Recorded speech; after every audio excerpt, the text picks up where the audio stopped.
For me, I'm afraid of making the wrong choice. I'm afraid of making the wrong choice, so I don't want to make the choices for me because if I make the wrong choice, but somebody else chose it, then I have somebody else to blame.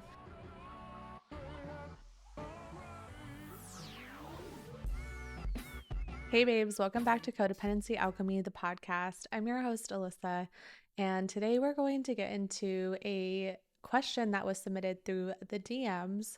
Yes, you can submit suggestions for the podcast in the DMs.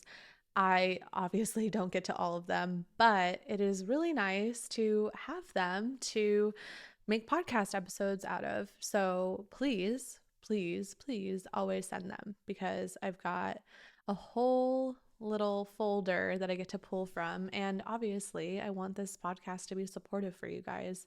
And if there's something that I haven't talked about here, chances are I have a story or something or a way that I can relate, like today's episode will be on. And it's really fun to connect with you guys and hear ways that you're noticing codependency showing up in your life. Because if you're anything like me, when I started learning about my codependency patterns, I was like, this shit shows up everywhere. Like, oh, this isn't just in my relationship. Oh, this is with money. Oh, this is with my business. Oh, this is with food. Oh, like all of these freaking things. I was like, I'm so glad that I'm seeing this now. So grateful and little bit overwhelming, little bit exhausting. And something else I kind of want to know is you might start noticing how other people are experiencing codependency, which I want to remind you is none of your business. If they're experiencing codependency, it is not your job to illuminate it for them or to fix it for them, because I know that that is a tendency. Speaking from your fellow codependent person, it can be our tendency to be like, oh, I want to help them break free from it. But that in itself can be codependent. So just know that you healing codependency and modeling that for others is going to be the most advantageous way to illuminate it for other people. So that part of you that wants to fix it for others, we love that part of you. And we're so glad that that part of you exists and it's kept you safe all of these years. And fixing it for others isn't actually going to make lasting change. Modeling what it looks like to be autonomous and sovereign and authentic is going to awaken that in somebody else who witnesses you. So I hope that makes sense. If you're looking to illuminate codependency for other people in their lives, show them what it looks like to live the opposite of that. That is what I do here every day on the podcast, in my life, in my writing, is just, hey, these are the ways that I'm learning how to navigate. And I'm just going to show you as I'm doing it, the messy mess of the journey. And that is going to inspire others of like, oh, look, so I can be both this and also experience some of this. Or, whoa, I see this person experiencing all of this magical stuff. I want to do that too. So remember, modeling what it looks like to be sovereign, authentic, and autonomous and confident is going to be way more inspiring than you telling someone what they should be doing differently. Even just think to your own life. When someone's telling you what you should do differently because you'll be better, that feels like, parent scolding almost, like you need to do this, or else. It's like very fear-based too, a little bit. Not saying that any of you guys are doing that, but maybe some of you guys are, and I know that I certainly have done that in my life. But it hits different when no one is saying you need to do anything different. Like, do you, sis? Do you, boo-boo? Like, you have free will. But this is what I'm going to do because this actually leads me to feeling more joy, more ease, more peace. And if you want to play in that too, come along. Like, that is more inviting. That is more encouraging. Like, I want to sit next to that person. not the one that's telling me all the things wrong with me. So, if you're noticing, because I know this is common, if you're noticing people in your world that you're close with, whether that's friends or family or coworkers, and you're starting to see their codependent patterns and tendencies, just let it be a mirror for you and then ask the empowering question, how is seeing this here to support me? What do I get to learn and anchor into by witnessing this? So instead of going about it like how am I supposed to tend to this person's codependency, it's how can I use it to help propel me forward in my journey. I hope that makes sense. So let's go ahead and get into the question that was submitted in the DMs. This person said, I recognize a part of my newly identified codependency is focused on eating habits with my partner.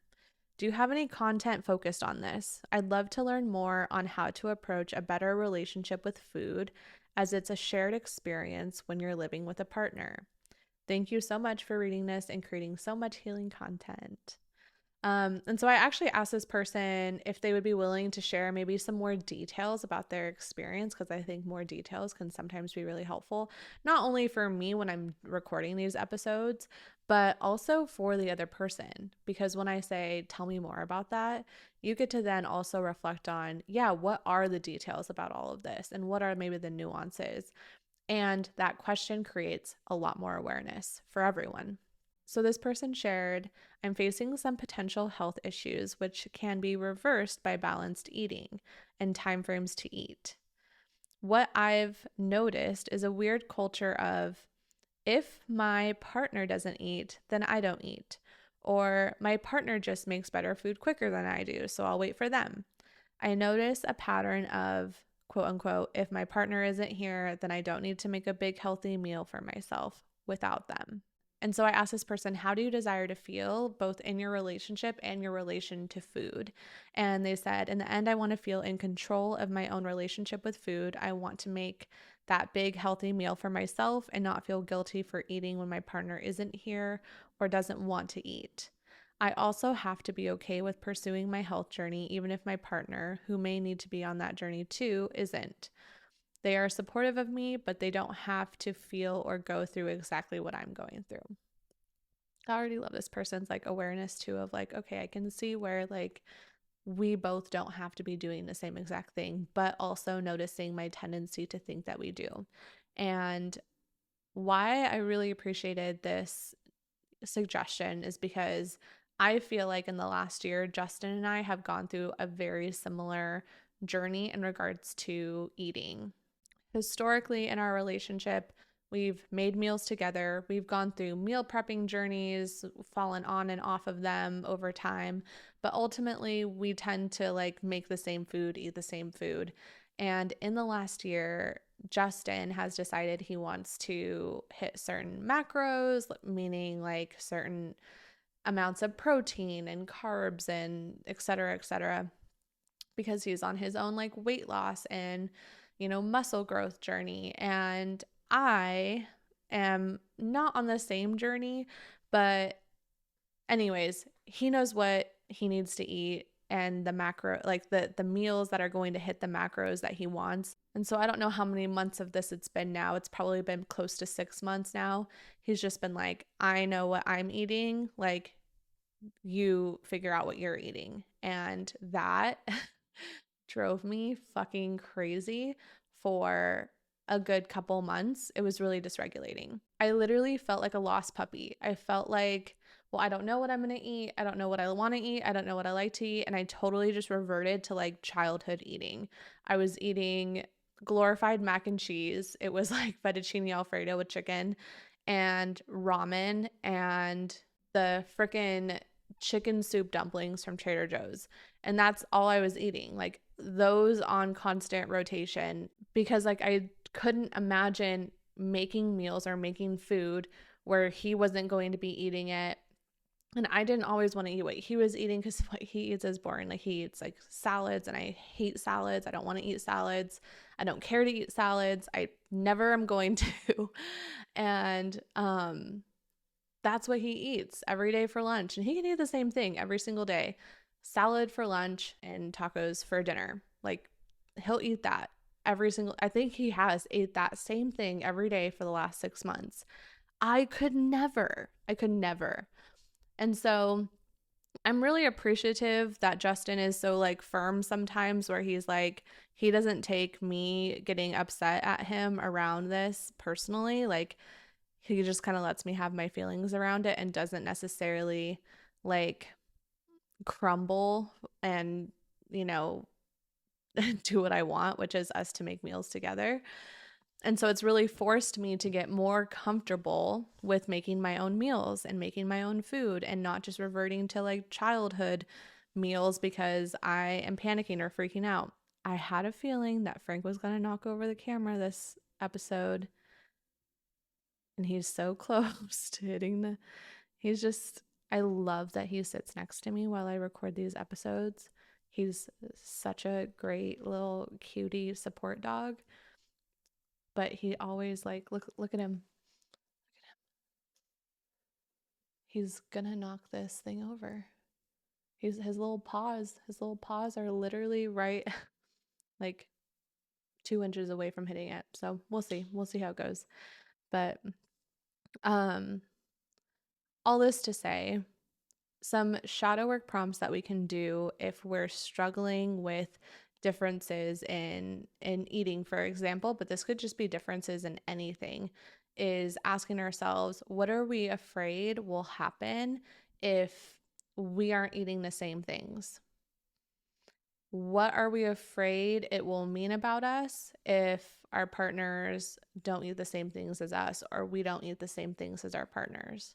Because there's usually this like underlying core story that we're telling about ourselves or about our relationship or about eating the same thing. And for me, what I realized, it was actually just an avoidance of responsibility. I didn't want to be responsible for feeding myself, which is wild because a lot of times I was responsible for feeding myself and my siblings growing up.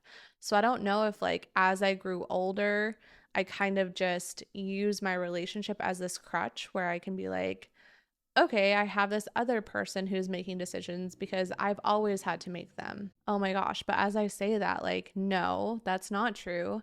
Because even in college, I remember calling my mom and being like, what should I have for lunch today? Should I have pizza or Thai food? Like, I would give her two options and she would pick one. For me, okay, so you guys tell me if this resonates for you. For me, I'm afraid of making the wrong choice. I'm afraid of making the wrong choice, so I don't want to make the choices for me, because if I make the wrong choice, but somebody else chose it, then I have somebody else to blame. That is real for me. So I don't know if that resonates for any of you guys, but where is this experience with food actually a reflection of our fear of taking responsibility, right? If I actually go down this health journey like this person is sharing and start eating a more balanced diet that is supportive to the health issues that I'm facing, then I am literally responsible for how healthy or not healthy I am. And I know it sounds like a weird paradox and like crazy to say out loud, but we're so terrified of being responsible for ourselves and for our lives that we will happily give that responsibility to someone else, which in this case is like my partner. Even the food choices that I was making, like eating at McDonald's and fast food restaurants way more often than I want or care to admit to you guys for a period of time, because taking responsibility for my health felt overwhelming and I would rather just not. And it's literally a form of self-sabotage, right? Like, I'm just going to keep making these choices that aren't actually supportive to the way I desire to feel, because a lot of these unhealthy choices I was making, like the fast food or the cookies, or that's usually like my go-tos, were actually providers of comfort for me, and that was my relationship to certain types of food or patterns that I had with food. So it was easier, quote unquote, for me to make these unhealthy choices in regards to food because One, I didn't want to make the wrong choice with my healthy food options and it felt too overwhelming. So I reverted to making poor, also like, you know, take my words with a grain of salt. I wish there were better words for me to use. I don't like the poor choices, but making choices that were less supportive of how I desired to feel, but were providing comfort for a very young part of me that was overwhelmed with making new choices, right? So it's like this vicious cycle that we end up getting in.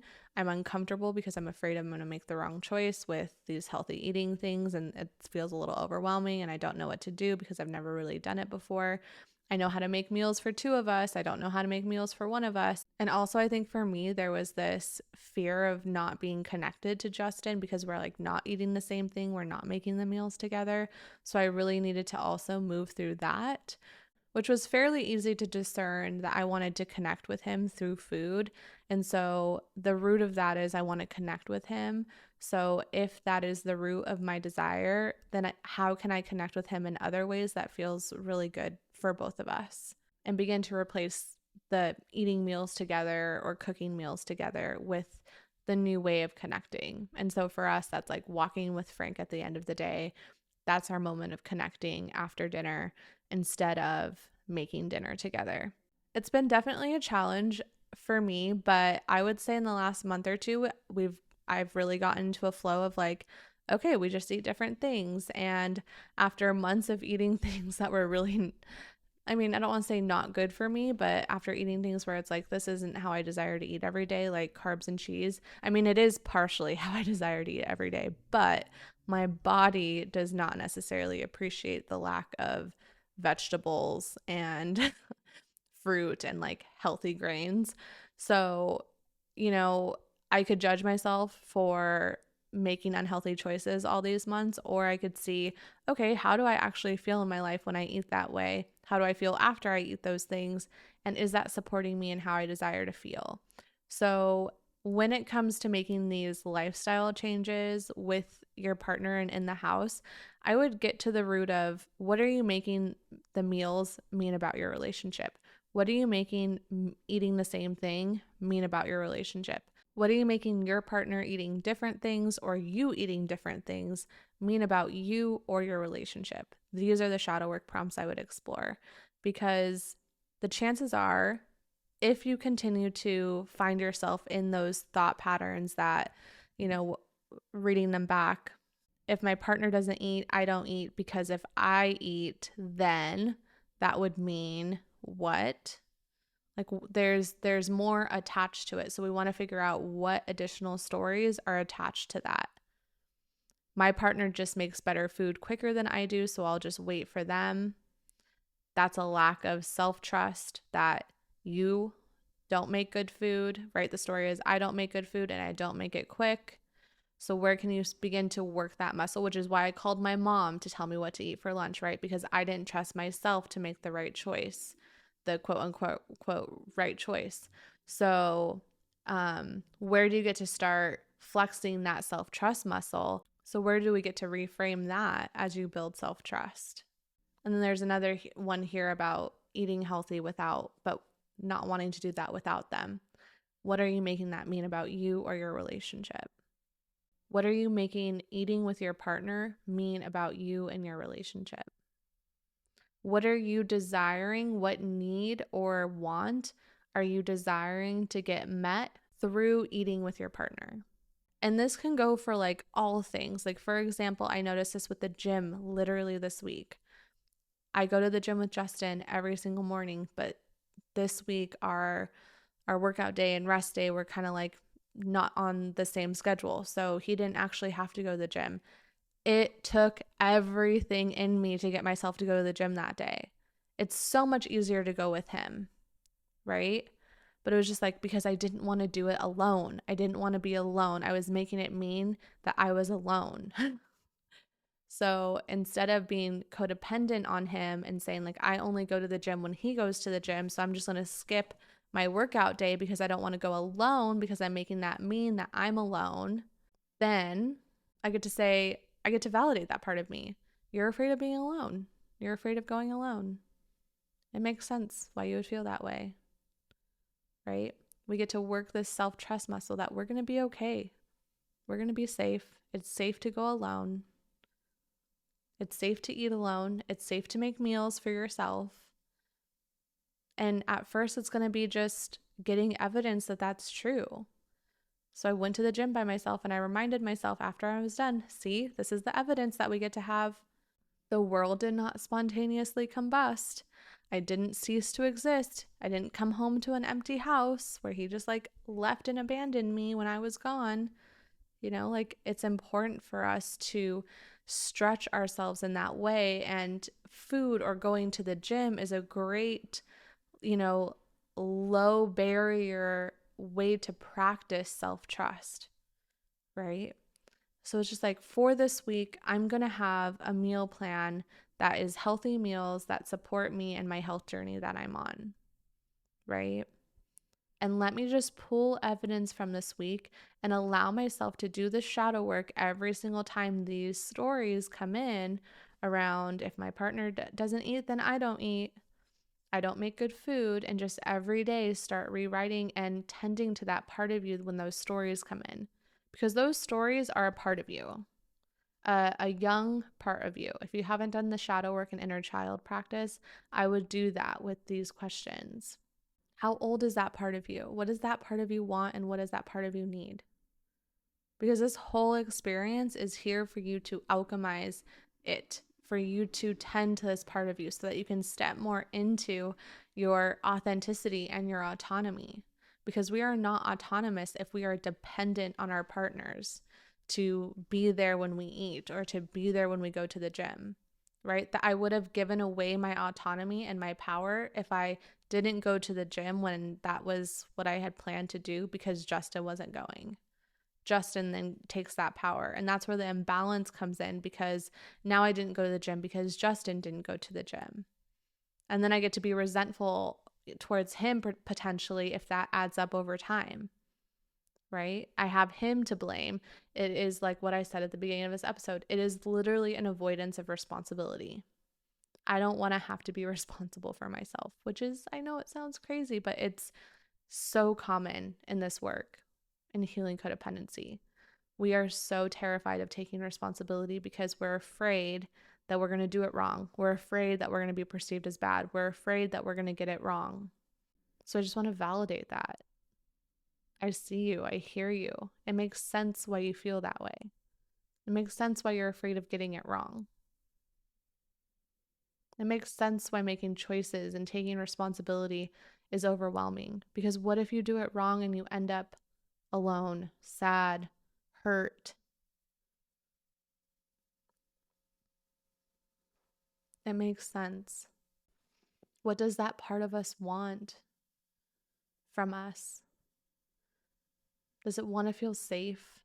Does it want to feel validated? Does it want to be seen?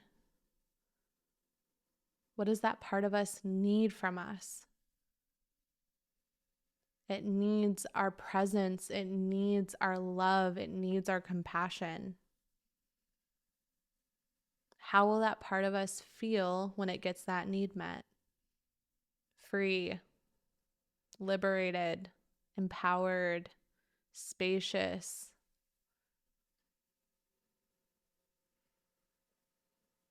That's what these experiences get to lead us to.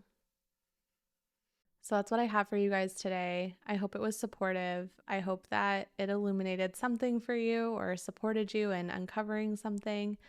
If you aren't in the membership, I highly suggest you joining the Substack membership. We have our masterclass coming up in a week and all of our August meetups, so make sure to RSVP to those. The Codependency Alchemy membership is only $9 a month or $90 for the year, so you get to save on 2 months, which we love. And you'll get a community of like-minded people who are on this healing codependency journey. There is nothing like being seen in a group of people who are experiencing the same thing as you. It helps heal the mother wound because it shows us how not isolated we actually are in a lot of these patterns and tendencies. And there's just nothing like that. It is truly invaluable. I created this membership for me because I've felt so alone in this journey. And if I've felt alone in this journey, chances are a lot of others have felt alone as well. So, as we've grown our community to over 150 paid subscribers in the membership, but our Codependency Alchemy Substack is over 8,000. So, it is definitely growing. I'm so grateful for all of those who have given their presence in the comments and liking the posts and sharing them. If this podcast episode was supportive, liking or sharing this episode is super helpful. Rating the podcast helps get this in front of other people who don't necessarily follow me on social media. So if you feel generous and have time or spaciousness to just leave a rating or even a review for the podcast, I would greatly appreciate it. Make sure to check out the show notes or description box below for resources and upcoming events that you can note. And that's what I have for you guys today. I love you so much, and I'll see you guys next week. Bye. And here's a clip from next week's private podcast episode on Codependency Alchemy, the membership on Substack. Well, if I have to ask for it, then it doesn't mean as much. When really it couldn't be farther from the truth. Asking it shows our partners what's important to us. Asking for it shows our partners what we desire and what we value and how we desire to be met. And I have noticed in my relationship with Justin, the more I ask for what I desire, the dishes is a perfect one, right? I love a clean house. I love my kitchen being clean. I'm so forward with asking for help and support in that way and communicating how much it like brings me joy to have a clean house that Justin now knows, hey, if I want to do something kind for Alyssa or if I want to show my appreciation or love, like if I do the dishes, I know that's going to make her feel like 1,000% happy. So he knows to do that. Where in the first 4 years, first 4 years of our relationship, I didn't communicate that. I didn't articulate it. I just was resentful every time I had to do the dishes, but he didn't even know that that was important to me. Right. So, like, your partner now knows after your conversation and that repair, which I think is the most important part of conflict. Like, if you and your partner are having those kinds of conversations, let the conflict happen because what they're doing is they're helping you grow. And so I think if we can change the way that we look at conflict and not see it as, oh, I have so much more healing to do, or oh, I thought I was past this, and instead seeing it as a point of connection. Oh, look at this opportunity that came through from this moment of dysregulation. Yes. Oh my gosh, I had never thought about it that way. Because every time there's a rupture, yeah, because every time there's a rupture, there's an opportunity for a repair. And in the repairs, that's where the healing takes place. Yes.